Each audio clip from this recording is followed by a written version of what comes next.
Switch 1 is used to increase speed, going from 0% duty cycle to 30, 60, 80, then 98% duty cycle, and the cycle repeats using hardware PWM. Switch 2 is used to control the moving direction, which will start in forward direction and move backwards when pressed again. Cycle repeats. The red LED right now indicates no robot motion, blue indicates backward, and green indicates forward moving direction.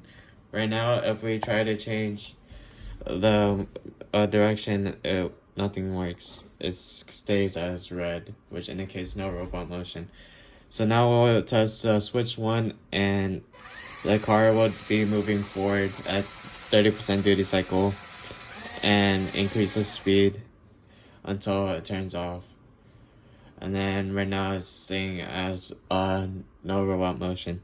Now if we start running it and change the speed or direction, we can change it to blue, which is moving backwards, and change it again, move it to green, and do it again and backwards. And it'll cycle through until it goes to the initial state, which is 0% duty cycle. And here's another perspective of two DC motors being used.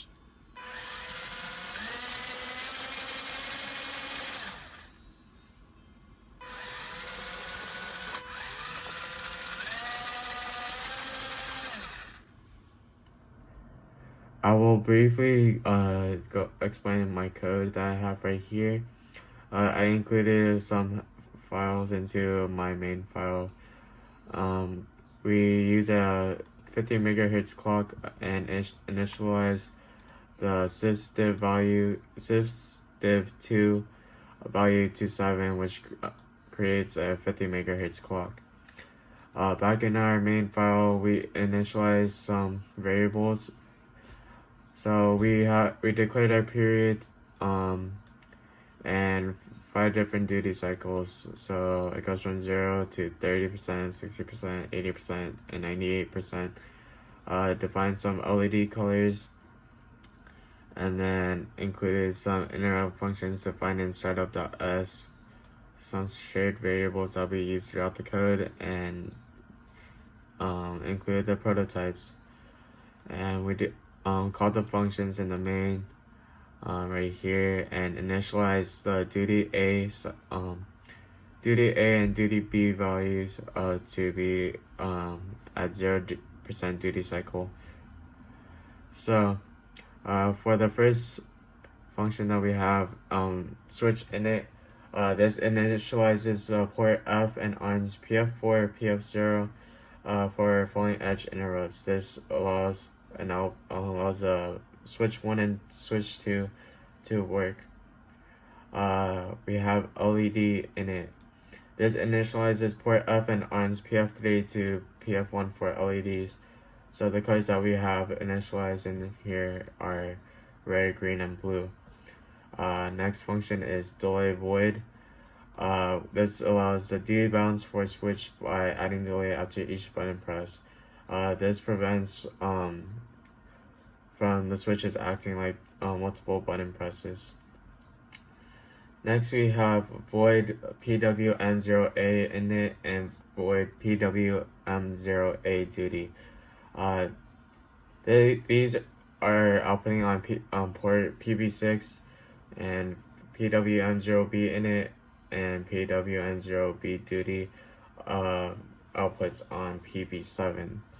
So for this case, these are our PWM signals that will be sent to our DC motors that controls the speed. PB6 goes low on load and go high on comp A. And then the same thing goes with port PB7. It will go on load and go high on comp down. Then we have motors in it. This will configure PA4, or this is the configuration for PA4 to PA7. This controls the direction.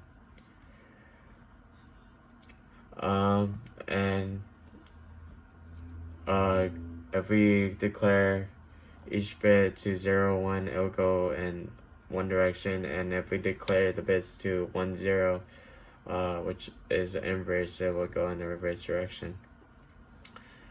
Next, we have our GPIO port up handler.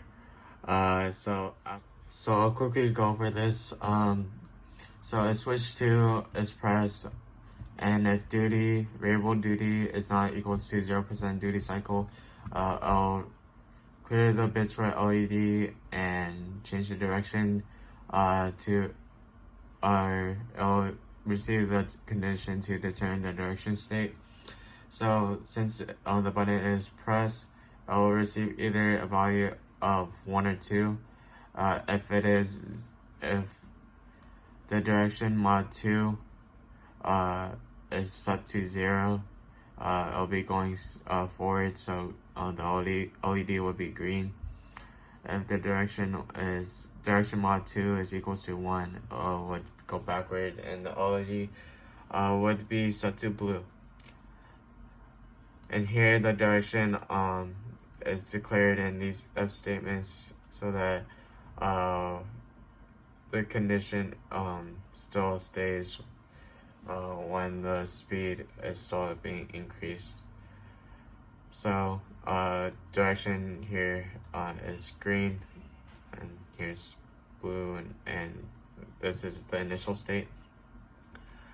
This is the code where the duty cycle will be increasing after each button press, and if the duty cycle is 5, which is over the number of duty cycles that we declared at the beginning, the duty will be set to 0, which the cycle repeats.